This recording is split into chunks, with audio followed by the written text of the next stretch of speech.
জমি কেনার আগে অবশ্যই যে 10টি বিষয় যাচাই বাছাই করবেন। নাম্বার 1, প্রথমেই জমির তফসিল অর্থাৎ জমির মৌজা, খতিয়ান নম্বর, দাগ নম্বর এবং উক্ত দাগে জমির মোট পরিমাণ সম্পর্কে জানতে হবে।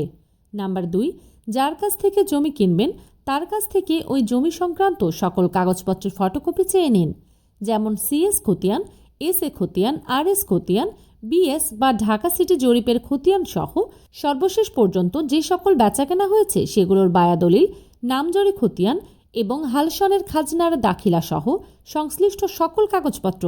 নাম্বার 2, যার কাছ থেকে জমি কিনবেন সে যদি ক্রয়সূত্রে ভূমির মালিক হয়ে থাকে তার ক্রয় দলিল বা বায়াদলিল রেকর্ডের সঙ্গে মিল করে বিক্রেতার মালিকানা নিশ্চিত করতে হবে এবং সে যদি উত্তরাধিকার সূত্রে ভূমির মালিক হয়ে থাকে সেক্ষেত্রে সর্বশেষ জরিপের খতিয়ান বিক্রেতা বা তিনি যার মাধ্যমে প্রাপ্ত তার নামে অস্তিত্ব বা যোগসূত্র মিলিয়ে দেখতে হবে।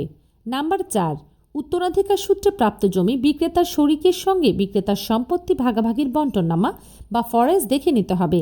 বিক্রেতা যদি বলেন আপোষ মূলে বন্টন হয়েছে কিন্তু রেজিস্ট্রি হয়নি, তবে ফরেজ অনুযায়ী বিক্রেতা যতটুকু অংশের দাবিদার শুধু সেটুকু কেনাই নিরাপদ হবে।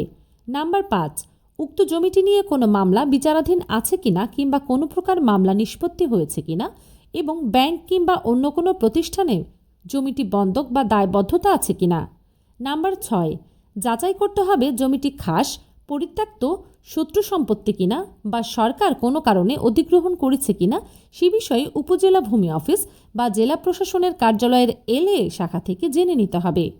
নাম্বার 7, জমির মালিক নাবালক বা অপ্রকৃতিস্থ কিনা লক্ষ্য রাখতে হবে। নাবালক হলে আদালতের মাধ্যমে অভিভাবক নিযুক্ত করে বিক্রয়ের অনুমতি নিতে হবে।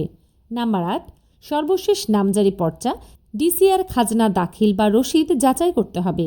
নাম্বার 9, জমির মালিকানা সত্ত্ব সঠিক পাওয়ার পর আপনাকে সিএস বা আরএস বা বিএস বা ঢাকা সিটি জরিপের নকশা নিয়ে সরেজমিনে গিয়ে দেখতে হবে নকশা অনুযায়ী ওই জমিটি সেই দাগের কিনা এবং সাব রেজিস্ট্রারের অফিসে তল্লাশি দিয়ে জমির সর্বশেষ বেচাকেনার তথ্য নিতে হবে। নাম্বার 10, এরপর বিক্রয়ের জন্য নির্দিষ্ট জমিটি বর্তমানে কে দখলে আছে, কিনতে গেলে কোনো ধরনের ভোগ দখলের বাধাগ্রস্ত হবে কিনা কিংবা রাস্তা বা পথাধিকারের কোনো বাধা নিষেধ আছে কিনা তাও সরেজমিনে যাচাই করে নিতে হবে। আইনি পরামর্শ বা তথ্য জানতে